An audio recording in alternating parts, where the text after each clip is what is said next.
33절부터 47장 10절까지 창세기 46장 33절부터 47장 10절까지 제가 한 절 여러분들이 한 절 그렇게 교독합니다. 바로가 당신들을 불러서 너희의 직업이 무엇이냐 묻거든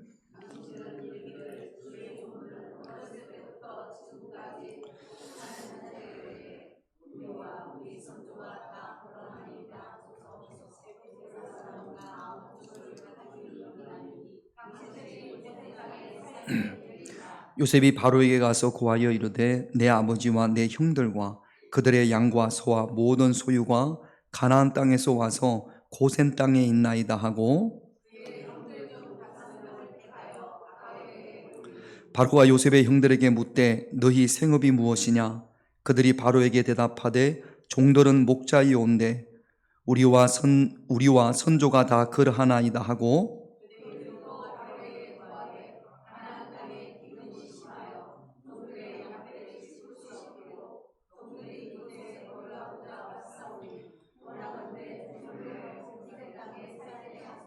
바로가 요셉에게 말하여 이르되 내 아버지와 형들이 내게 왔은즉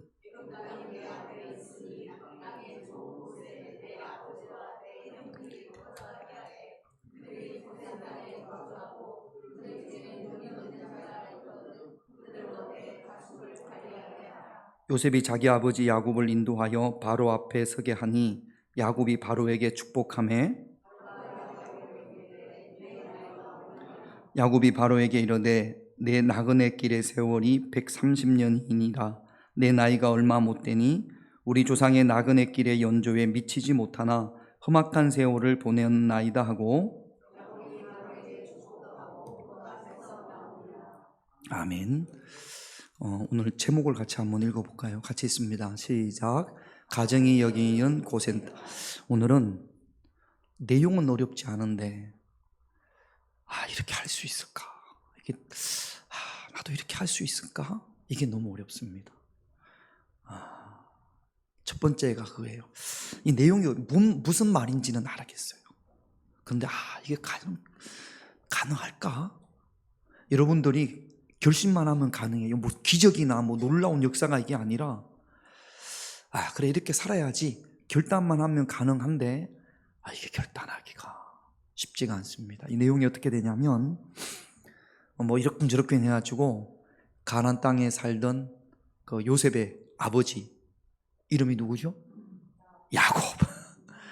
야곱과 그의 자녀들이 애굽에서 다 가나안 땅에서 다 애굽으로 이주해 옵니다. 그러면 이제 요셉은 지금 애굽의 총리란 말이죠. 7년 동안 엄청난 기근을 요셉이 지금 잘 해결하고 있습니다.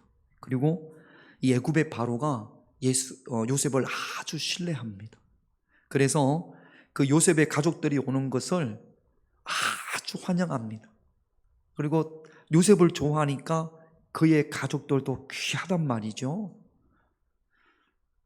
요셉이 형들에게 이야기하기를 이렇게 이야기합니다. 여러분 33절 34절을 볼게요. 같이 있습니다. 바로가 당신들을 불러서 너희의 직업이 무엇이냐 묻거든 당신들은 이러기를 주의 종들은 어렸을 때부터 지금까지 목축하는 자들이 온데 우리와 우리 선조가 다 그러하나이다 하소서. 애굽 사람은 다 목축을 가증히 여기나니 당신들이 고센 땅에 살게 되. 요셉은 그 7년 동안 풍년이 들고 그 다음에 7년 동안 흉년이 드는 걸 알고 있었기 때문에 애굽 전역을 돌아다니면서 그러면서 7년 동안 앞으로 닥칠 흉년에 대해서 잘 준비를 했습니다. 그러다 보니까 애굽에 어떤 땅이 좋은 땅인지 기름진 땅인지 요셉이 너무나 잘 알고 있어요. 고센 땅이 아주 좋은 땅입니다. 그래서 자기 가족들을 그 고센 땅에 살게 하고 싶어요. 그런데 요셉이 한 이야기 중에 여기에 걸리는 게 하나 있습니다. 여러분, 우리 오늘 34절 밑에서 두 번째 줄에 보면 애굽 사람들은 목축하는 것, 양을 기르고 뭐 염소를 기르고 이런 목축하는 것을 어떻게 여긴다고요? 가정이 여긴다. 애굽에서 여러분 직업에 귀천이 있어요, 없어요? 귀천이 없는데, 그러면 여러분 자녀들이 어떤 직업을 가지기를 원하십니까? 자, 1번 뭐 있을까? 좋은 직업이 뭐가? 1번 판사, 2번 의사, 3번 변호사, 4번 붕어빵 장사. 붕어빵 장사도 괜찮은데. 자, 1, 2, 3, 4 중에 몇 번 하면 좋겠어요? 판사 1번. 애굽에서 가장 멸시받는 직업이 목축이었습니다. 애굽 사람들은 문화가 양을 가정히 여겼어요. 양을 아주 부정적인 동물이라고 생각을 했습니다. 그러니까 그 부정적인 동물을 키우는 그 목축업을 하는 사람들이 애굽에서, 현재 이때는 애굽에서 제일 낮은 신분이었어요. 멸시받고 천대받고. 자, 그러면 요셉이 자기 가족들이 오래전부터 목축업을 했어요. 그러면 이참에 가나안 땅에서 애굽으로 옮기면서 이제 목축 그만두고 애굽에서 좋은 직업이 있을 거 아니에요. 사람들이 우러러보고 하는 그런 직업이 있을 거 아닙니까? 요거 한번 바꿀 수 있는 기회 아닙니까? 요셉은 총리예요. 그리고 바로로부터 엄청난 신뢰를 받고 있습니다. 아니, 과거에는 가나안 땅에는 다르게 할 직업이 별로 없어요. 목축업밖에. 그런데 이제는 애굽은 다르잖아요. 여기서 좋은 직장을 가짐으로 신분을 상승시킬 수도 있지 않습니까? 그런 힘이 충분히 요셉에게 있어요. 그런데 요셉은 어떻게 된 건지, 목축업이 그 애굽에서 가장 멸시받는 직업임을 알매도 불구하고 그 목축업을 하기를 원한단 말이죠. 그래서 그 목축업을 하기에 좋은 땅이 어디 땅이라고요? 고센이라고요. 어디라고요? 고센이라고요. 그래서 바로가 물으면 당신들의 직업이 뭐냐 물으면 우리는 목축업을 합니다. 그렇게 이야기하면 아마 바로가 형님들에게 고센 땅을 줄 겁니다. 거기서 살면 됩니다. 이렇게 이야기한단 말이죠. 왜 이렇게 했을까요? 요셉이 자기 가족들이 멸시받고 자기 후손들이 멸시받고 천대받고 그 땅에 살면 그러면 그럴 텐데 왜 그렇게 했을까요? 자, 여러분, 이제 여러분들이 나라면 어떻게 할까? 나라면 어떻게 할까? 야곱, 그 다음에 야곱의 12명의 아들, 저 가나안 땅에서 지금 애굽 땅으로 이민을 왔단 말이죠. 그 가나안 땅에 비해서 애굽은 너무나 화려합니다. 뭐 피라밋이라든지 가나안 땅과 말도 안 될 정도로 문화가 아주 화려합니다. 야곱은 신앙을 지킬 수 있어요. 그 12명의 아들도 신앙을 지킬 수 있어요. 그런데 이렇게 화려한 문화 속에 살면서 수많은 우상들이 있으면서 그렇게 10년, 50년, 100년 살면 그 자녀들이 그 애굽의 중심에 살면서 높은 자리에 올라가면서 중심에 살면서 신앙을 유지할 수 있을까요? 없을까요? 이거를 생각했단 말이죠. 그래서 구별되기를 원합니다. 근데 구별될 수 있는 방법이 없어요.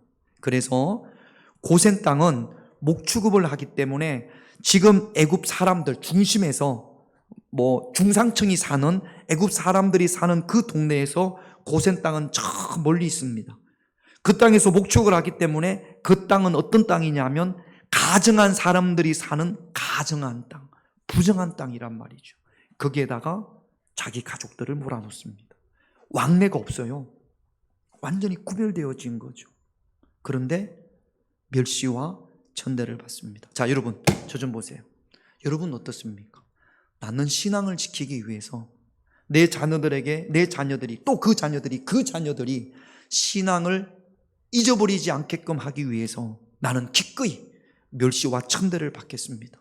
내 자손들도 멸시와 천대를 받음에도 불구하고 기꺼이 우리는 고센 땅에 살겠습니다. 어떻습니까? 여러분, 그렇게 가능하시겠습니까? 이거예요. 자, 지금 이집트 땅에, 이집트가 지금 국교가 이슬람입니다.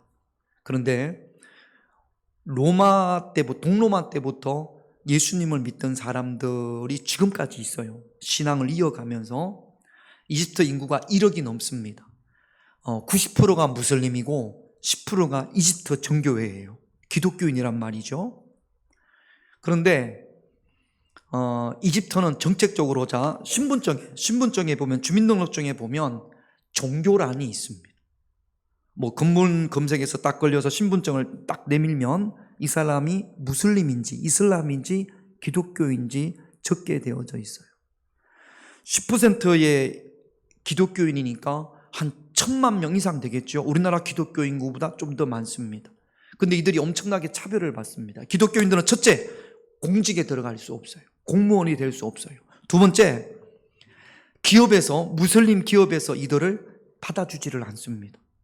그러니까 공직도 되지 않죠. 직장 취업도 안 돼요. 그럼 어떻게 해야 됩니까? 어떻게 해서 먹고 살아야 됩니까? 자기들끼리 뭘 한다고 해도 워낙 규제가 많고 물건을 팔고 사고도 안 되니까. 그게 이집트에 현재 살고 있는 이집트 정교 기독교인들의 처해진 상황입니다. 그러다 보니까 이들이 가질 수 있는 직업이 선택권이 별로 없습니다. 이집트에 가면 모카담이라는 카이로에 가면 이집트 정교인들이 살고 있는, 기독교인들이 살고 있는 동네가 있어요. 쓰레기 말이라고 해서 이제는요 이게 너무 유명해져 가지고 여행 프로그램이나 이런 유튜버들이 여기를 많이 가요. 사진을 한번 볼게요. 자, 도시 입구입니다. 다 쓰레기가 있습니다. 쓰레기를 안 치워서 쓰레기가 있는 게 아니라 다시 또 그 다음 사진, 이렇게 쓰레기들이 이렇게 뭐 있고, 또 그 다음 사진, 위에서 바라본 동네입니다. 동네가 아주 커요. 왜 이렇게 쓰레기가 있냐면 게을러서 쓰레기를 안 치워서 그런 것이 아니라 카이로에 있는 쓰레기를 수거하면 그 쓰레기 차들이 어디에다가 쓰레기를 다 붓느냐, 이 마을에다가 와서 쓰레기를 다 붓습니다. 그러면 이들은 카이로 시내에서 다 가지고 온 쓰레기를 분리를 해서 페트병, 그 다음에 또 뭐 캔, 이런 거 다 분리해서 그게 이들의 수입원인 거예요. 쓰레기 분리해서. 그래서 아까 사진 한번 볼까요? 보면 이렇게 자루로 쌓아놓죠? 이게 이제 수입원인 거죠. 직업이 없으니까, 할 수 있는 직업이 없으니까 쓰레기를 분리해서 페트병이라든지 종이라든지 폐지라든지 아니면 캔이라든지 이런 것을 모아서 분리해서 팔아서 먹고 산단 말이죠. 몇백 년 동안을 그렇게 했습니다. 여러분, 여기에 딱 내리면, 이 동네에 내리면 가이드들이 그래요. 이 동네에 갈 때 부탁을 합니다. 여러분, 목사님, 사모님들, 여기서 내리시면 냄새가 날 겁니다. 악취가 날 겁니다. 진짜로 내리면 딱 내리자마자 심한 악취가 납니다. 코를 막는다든지 막 냄새가 난다라는 표시를 안 했으면 좋겠습니다. 이들에 대한 예의가 아닙니다. 그래서 냄새가 나더라도 막 이렇게 코를 막는지 이렇게 하지 않기를 부탁을 드리겠습니다. 그렇게 부탁을 합니다. 그래서 차에서 내리면 정말로 확 쓰레기 냄새가 난단 말이죠. 나 예수 안 믿습니다. 나 기독교 안 합니다. 나 무슬림으로 개종합니다. 그러면 언제든지 이 마을에서 나올 수 있고 공부도 할 수 있고 좋은 직장에도 들어갈 수 있어요. 노력하면. 근데 이집트에서는 자기가 아무리 노력한다고 해서, 기독교인들이 아무리 노력한다고 해서 이 형편에서 더 나아지기가 힘든 거죠. 직장에서 받지를 않으니까. 그리고 그래도 않으니까. 그러니까 이들끼리 이렇게 모여 살 수밖에 없는 겁니다. 자, 그러면 파리들이 얼마나 많은지 몰라요. 빵에도 파리가 앉아있고, 여러분 여기에도 어린아이들이 있단 말이죠. 어린아이들이 아이스크림을 먹으면 이게 파리들이 막 모여들고 얼마나 많은지 모릅니다. 가시는 분들마다 이렇게 생각을 해요. 열심히 일을 해서 저기서 나오면 되지. 열심히 일을 해서 열심히 일을 해도 나올 수가 없는 상황이죠. 뭐를 바꾸지 않는 한, 종교를, 신앙을 포기하지 않는 한 이 삶에서 벗어날 수가 없는 겁니다. 청년들이 있어요. 젊은이들이 있어요. 저희를 안내하던 젊은 친구 청년의 팔에 이런 문신이 있습니다. 다음 사진 볼까요? 그 다음 사진 뭡니까? 십자가예요. 십자가 문양을 여기 손에다가 문신을 했습니다. 기독교인들의 표시예요. 그런데 여러분, 이들이 이렇게 하고 있으면서 얼마나 자부심을 갖는지 모릅니다. 자랑스러워하는지 모릅니다.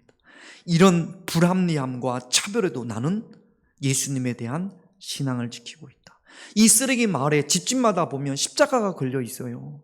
그리고 성화도 걸려 있고. 여러분 어떻게 하시겠습니까? 신앙을 지키기 위해서 다 짐 싸들고 우리 은우 같은 애들, 유연이 같은 애들, 이런 애들 데리고 이 마을로 들어가시겠습니까? 어떻게 하시겠습니까? 여러분, 우리는 대한민국은 그렇지 않아요. 근데 지금도 이집트에서는 신앙을 지키기 위해서 기꺼이 그 자리에서 신앙을 지키는 이들이 있다라는 이야기예요. 우리가 성경에 고센 땅, 내 이야기 아니니까 그랬나 보다 그렇게 이야기하지만 내가 과연 그 입장이 된다면 우리는 어떻게 할까? 저도요, 또 우리 집사람도요, 나는 할 수 있어요. 신앙이 있으니까. 그런데 내 자녀들에게까지 강요하지 못하겠다라는 거죠. 니들도 이렇게 해라. 그렇게는 쉽지 않다라는 겁니다. 그러면 그 자녀들이 포기하고 애굽 시내로 들어간다면 뭐가 끊어지는 겁니까? 하나님을 향한 신앙이 단절되고 끊어지는 거죠. 이 고센 땅에 살던 야곱의 후예들이 얼마 동안 신앙을 지키냐면 약 400년을 신앙을 지킵니다. 고센 땅에서. 그리고 출애굽기에 가면 그 고센 땅에서 가나안 땅을 향해서 약속의 땅을 향해서 나아가는 겁니다. 고센 땅에 있었기 때문에. 차별받고 멸시받고 가정스럽게 여기더라도 신앙을 지키기 위해서 동떨어진 곳에 구별됨의 삶을 살았기 때문에 그들이 그 400년 동안 후손들에게 신앙을 물려줄 수 있었던 거죠. 여러분, 우리는 어떻게 하겠습니까? 여러분들의 신앙의 태도는, 삶은 어떻습니까? 그런 환경에 살지 않는 것이 감사하죠. 여러분, 롯처럼 물이 넉넉한 곳을 택하는 것이 아니라 하나님의 말씀을 따르고 신앙을 지킬 수 있는 그런 저와 여러분들이 되셔야 될 줄로 믿습니다. 그래서 예수님께서 마태복음 6장 33절을 볼게요. 같이 있습니다. 그런즉 너희는 먼저 그의 나라와 그의 의를 구하라. 그리하면 이 모든 것을 너희에게 더하시리라. 요셉이 기꺼이 우리 고센 땅에 삽시다. 그렇게 했고, 또 야곱도, 또 요셉의 형제들도 기꺼이 고센 땅을 택한 겁니다. 강제로 택한 게 아니라 자기들이 그렇게 택한 거죠. 그리고 6절 같이 있습니다. 애굽 땅이 내 앞에 있으니 땅의 좋은 곳에 내 아버지와 내 형들이 거주하게 하라. 그들이 고센 땅에 거주하고 그들 중에 능력 있는 자가 있거든 그들로 내 가축을 관리하게. 가정스러운 직업이지만, 그런데 그들 가운데 바로의 그 가축을 키운단 말이죠. 그러니까 애굽 사람들이 비록 천대받고 낮은 신분이지만 이들을 함부로 하지는 못합니다. 바로의 가축을 키우니까 그 장치까지 요셉이 다 만들어 놓은 거죠. 여러분, 우리가 신앙을 지키기 위해서 때로 멸시받고 신앙을 지키기 위해서 무시받더라도 그럼에도 불구하고 하나님께서 저와 여러분들을 지키시고 인도해 주실 줄로 믿습니다. 그러므로 구별됨을 위하여, 나와 내 후손들이 구별됨을 위하여 기꺼이 그 땅이 메마른 땅이라도 고센을 선택할 수 있는 그런 저와 여러분들이 되셔야 될 줄로 믿습니다. 할렐루야. 여러분, 쉽게 아멘 하지 마세요. 쉽지 않은 일입니다. 쉽지 않은 일이에요. 우리는 자꾸만 고센에서 중심으로 가려고 합니다. 쉽지 않은 이야기. 저도 그 목화탐에 가서 내가 이 입장이 되면 내가 이렇게 할 수 있을까라고 묻는다면 쉽게 예스, 아멘, 이게 쉽게 나올 것 같지가 않아요. 그런 상황에 안 처해봤지만 오늘 기도하면서 하나님, 내가 앞으로 이런 상황이 닥쳤을 때 고센을 택할 수 있는 그런 믿음이 될 수 있도록 이 밤에 우리가 함께 기도하기를 원합니다. 두 번째는요, 7절을 볼게요. 같이 있습니다. 요셉이 자기 아버지 야곱을 인도하여 바로 앞에 서게 하니 야곱이 바로에게 축복하며. 바로는 파라오를 말합니다. 애굽의 왕. 요셉이 자기 아버지를 데려갔어요. 데려가자마자 야곱이 이제 나이가 많죠. 하지만 바로는 엄청나게 높은 사람입니다.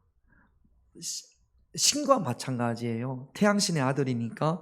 근데 보자마자 야곱이 어떻게 했다고요? 바로에게 어떻게 했다고요? 축복했다고요. 하나님, 우리 바로에게 복을 주시옵소서. 그렇게 보자마자 축복합니다.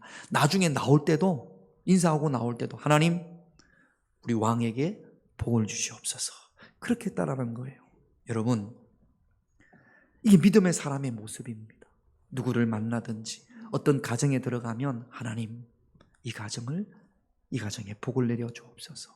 그러니까 축복이라는 단어 자체가 좀 잘못되기는 했어요. 복을 구하는 거거든요.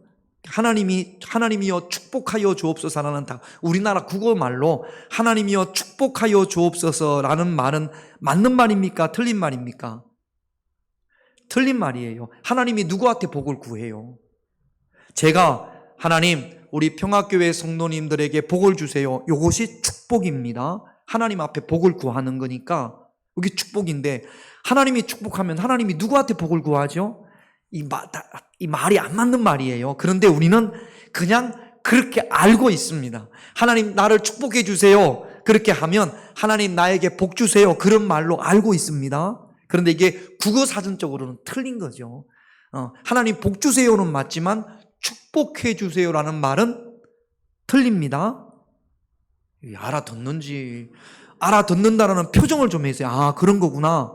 그래서 누가 혹시 여러분들한테 그 이야기를 하면 나도 다 알아. 그런데 이게 시간이 지나면서 관용구가 되어서 축복해 주세요. 그렇게 하면 하나님 복 주세요. 그런 말로 쓰이는 거 아니야. 내가 무식해서 몰라서 그런 것이 아니라 알고 있는 거고 관용적인 표현이야. 네가 무식하구만. 그렇게 이야기하시면 됩니다. 그러니까 복을 빌어주는 걸 축복이라고 하는데, 이 야곱이 높은 바로를 앞에 나가서 다른 것도 하나님 바로에게 복을 주세요. 그렇게 했단 말이죠.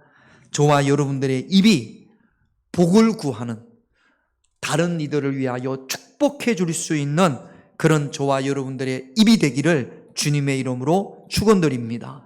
축복권은 제사장에게만 있다, 뭐 그런 이야기를, 물론 구약에는 그렇습니다만 베드로전서 2장 9절을 볼게요. 베드로전서 2장 9절 같이 있습니다.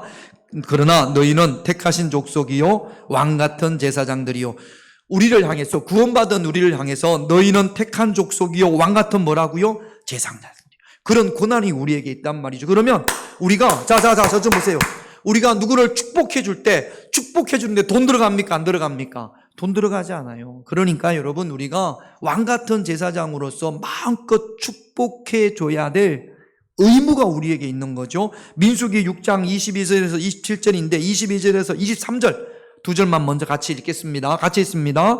여호와께서 모세에게 말씀하여 이르시되 아론과 그의 아들들에게 말하여 이르기를 너희는 이스라엘 자손을 위하여 이렇게 축복하여 이르되, 이렇게 기도해라, 축복하라, 하나님 앞에 복을 구해라, 자녀들을 위하여 이렇게 복을 받도록 기도해라, 그렇게 말씀을 하시는 겁니다. 이스라엘 백성들을 위해서 이렇게 축복하라고 누구에게 이야기했다고요? 하나님께서 모세가 하나님을 대신해서 아론에게, 제사장들에게 이렇게 이야기했다라는 겁니다. 우리는 왕같은 뭐라고요? 제사장이라고요. 그러니까 우리가 제사장의 고난이 있는 거죠. 그래서 24절부터 27절 많이 아는 말씀입니다. 같이 있습니다. 여호와는 내게 복을 주시고 너를 지키시기를 원하며 여호와는 그의 얼굴을 내게 비추사 은혜 베푸시기를 원하며 여호와는 그 얼굴을 내게로 향하여 드사 평강 주시기를 원하노라 할지니라 하라. 이렇게 기도하면 뭐 다 못 외워도 됩니다. 세 가지입니다. 하나님께서 너를 지키시고 하나님께서 너에게 은혜를 베푸시고 하나님께서 평강 주시기를 원하노라. 이렇게 뭐 하라고요? 축복해 주라고요. 기도해 주라고요. 그러면 27절 같이 있습니다. 그들은 이같이 내 이름으로 이스라엘 자손에게 축복할지니 내가 그들에게 무엇을 주리라? 복을 주리라. 여러분, 비판하고 판단하고 저주하고 그런 입술이 아니라 왕같은 제사장으로서 특별히 우리 자녀들을 또 교인들을 축복해 줄 수 있는 그런 저와 입술이 되셔야 될 줄로 믿습니다.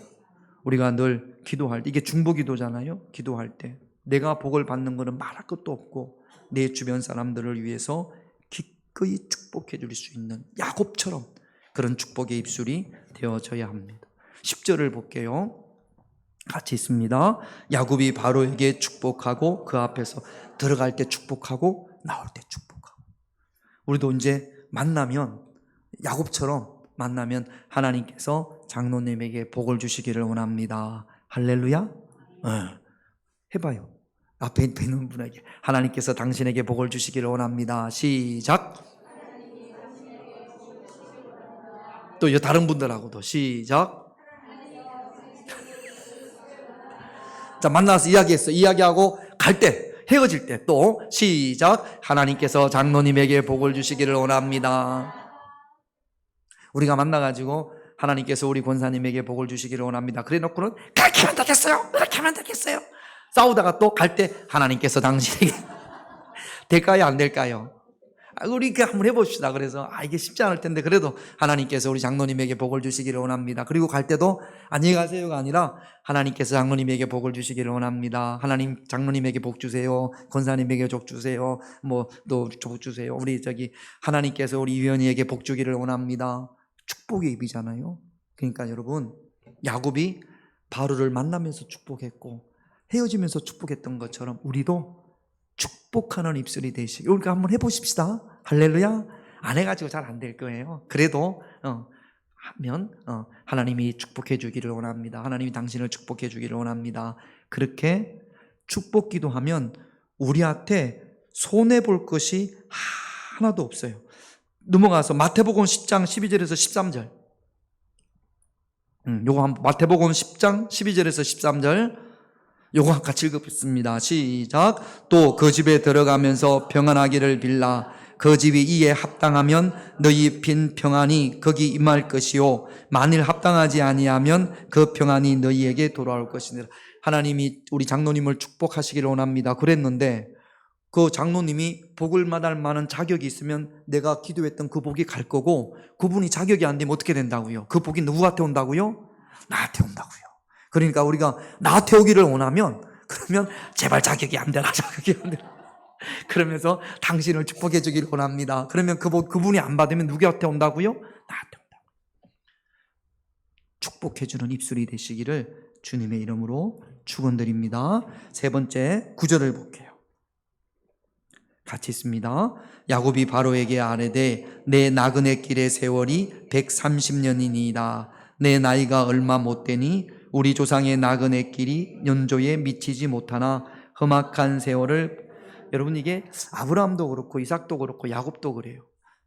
인생을 뭐라고 이야기하냐면 나그네 길이라고 합니다. 이 나그네라는 단어가 두 번이 나오거든요. 나그네가 뭡니까? 왔다가 가는 인생이에요. 그러니까 여러분, 우리가 이 땅에서 영원히 사는 게 아니에요. 오늘 새벽에 야곱이 죽습니다. 야곱이 죽으면서 자기가 나그네 세월이라고 이야기를 합니다. 아브라함 죽었어요? 안 죽었어요? 죽었어요. 이삭 죽었어요? 안 죽었어요? 죽었어요. 야곱 죽었어요? 안 죽었어요? 죽었어요. 이제 50장에 가면 요셉도 죽습니다. 저는 이런 믿음의 사람들이 죽는 것을 보면서 이 땅이 영원히 살지 않거든요. 우리는 죽는다라는 사실을 다 알고 있습니다. 근데 왠지 죽음은 나를 비껴갈 것 같고, 죽음이라고 하면 아직도 다 죽는 걸 알면서도 죽음이라고 하면 낫습니다. 이게 준비가 잘 안 돼 있어요. 두렵고 그렇습니다. 그런데 그 과정을 거치지 않는 사람은 아무도 없습니다. 자, 보세요. 하나님께서 아브라함으로부터 말씀을 받았어요. 저는 오늘 새벽 말씀을 제가 어제 묵상하면서 믿음의 사람들은 그 인생이 마치 장거리 릴레이와 같구나, 계주와 같구나. 하나님께서 말씀을 주시면 그 말씀이 바통이 되는 겁니다. 여러분, 계주 아시지요? 이어달리기. 받고 열심히 그 구간 동안 열심히 달립니다. 그리고 그 구간이 다 되면 이 바톤을 어떻게 해야 됩니까? 다음 주자에게 넘겨주는 거예요. 다음 세대에게 넘겨주고 자기는 뭐해요? 그때는 쉬는 겁니다. 이제는 할 일이 없는 거예요. 그래서 계주를 할 때, 릴레이를 할 때 가장 실수하지 말아야 될 것이 무엇이냐면 바톤을 놓치는 겁니다. 바톤을 놓치면 아무것도 안 돼요. 손에 하나님의 말씀을 꼭 쥐고 여러분들의 인생의 그 기간만큼 최선을 다해서 달린 다음에 다음 주자에게 바톤을 이어주고, 그러면 그 다음 주자가 하나님의 말씀에 바톤을 받고 또 막 최선을 다해서 그 인생의 기간 동안 하나님 은혜 가운데 살면서, 말씀 가운데 살면서 또 그 기간이 다 되면 다음 주자에게 바톤을 넘겨주는 겁니다. 아브라함에게서 이삭으로, 이삭에서 야곱으로, 야곱에서 12명의 자녀들에게, 그 바톤이 지금 우리에게 있습니다. 저와 여러분들에게 있습니다. 하나님께서 주신 그 말씀의 바톤을 잡고 최선을 다해서 믿음의 경기를 하다가 다음 세대에게 잘 전달해 줄 수 있는 그런 저와 여러분들이 되셔야 될 줄로 믿습니다. 그래서 우리가 바톤을 전해주고 난 다음 하나님 나라를 준비할 수 있는, 죽음을 준비할 수 있는 그런 저와 여러분들이 되셔야 됩니다. 30절을 볼게요. 같이 있습니다. 내가 조상들과 함께 눕거든 너는 나를 애굽에서 메어다가 조상의 묘지에 장사하라. 요셉이 이르되 내가 아버지의 말씀대로 행하리라. 지금 비록 애굽에 있지만 우리가 가야 할 곳은, 우리가 살아야 될 곳은 어디예요? 약속의 땅이에요. 그러니까 야곱은 죽으면서 약속의 땅의 비전이라는 바톤을 자녀들에게 주는 거죠. 또 그 자녀들도 죽으면서 약속의 땅이라는 그 바톤을 또 자녀들에게 주는 겁니다. 몇 년 동안 그 바통이 이어졌어요? 성경을 보면 400년 동안 그 바톤이 이어져서 출애굽기에 가면 그 바통을 이어받았던 모세가, 아론이, 이스라엘 백성들이 야곱으로부터 받은 그 비전, 하나님의 말씀의 바통을 받고 다시 가나안 땅으로 들어갑니다. 우리가 이 땅을 떠날 때 우리 자녀들에게, 또 함께 신앙생활하는 내 주변 사람들에게 비전이라는, 말씀의 비전이라는 바통 하나는 전해주고 하나님 나라로 갈 수 있는 그런 저와 여러분들이 되셔야 될 줄로 믿습니다. 나는 내 자녀들에게 전달해 줄 하나님으로부터 받은 비전, 바통이 어떤 것이 있을까? 여러분들이 기도해 보시고 그 하나만큼은 반드시 전달하게 하옵소서. 오늘 기도할 수 있는 이 밤이 되기를 원합니다. 기도 제목 볼게요. 1번 같이 있습니다. 구별됨을 위하여 고센을 선택하게 하옵소서. 아까도 말씀을 드렸습니다만 결코 쉽지 않은 결단입니다. 이런 결단이 있기를 우리가 이 밤에 하나님의 도우심을 구합시다. 2번 같이 읽겠습니다. 축복하는 입이 되게 하옵소서. 오늘 말씀 잘 듣고 지금부터 우리가 만나면 말로는 못하더라도, 말로 이렇게 입으로 내뱉지는 못하더라도 또 그런 상황이 안 될 수도 있으니까 속으로라도 하나님 이 사람을 축복해 주세요. 또 헤어질 때 하나님 우리 장로님 축복해 주세요. 그렇게 축복하는 입술이 되십시다. 할렐루야. 집에서 이게 가능하려나? 하나님이 당신을 축복하기를 원합니다. 아침에 일어나자마자 하나님이 당신을 축복하기를 원합니다. 유한호 장로님 한번 해보세요. 아침에 일어났어요. 새벽에 한번 해보세요. 지금 한번 연습을 해봐야지. 지금 못하면 집에서도 못해요. 하지 말고 또 버려야지. 하나님이 당신을 축복하기를 원합니다. 그리고 주무시기 전에 또 하나님이 당신을 축복하기를 원합니다. 그래놓고 중간에 막 서로 싸우고 막 그러진 않겠죠? 하나님이 당신을 축복하기를 원합니다. 오늘 우리 한번 해보십시다. 할렐루야. 혼자 사시는 분들은 어떻게 해야 되나? 혼자 사시는 분들은 하나님이 나를 축복하기를 원합니다. 할렐루야. 그렇게 하십시다. 3번 같이 읽겠습니다. 내가 돌아가야 할 그곳을 준비하는 인생이 되게 하옵소서. 우리가 하나님 나라로 돌아가야 되거든요. 그 하나님 나라를 준비할 수 있는 인생이 되시기를, 믿음의 바톤을 꼭 전달해 줄 수 있는 인생이 되시기를 오늘 이 밤에 우리가 찬양하고 기도하겠습니다. 하나님 사랑의 눈으로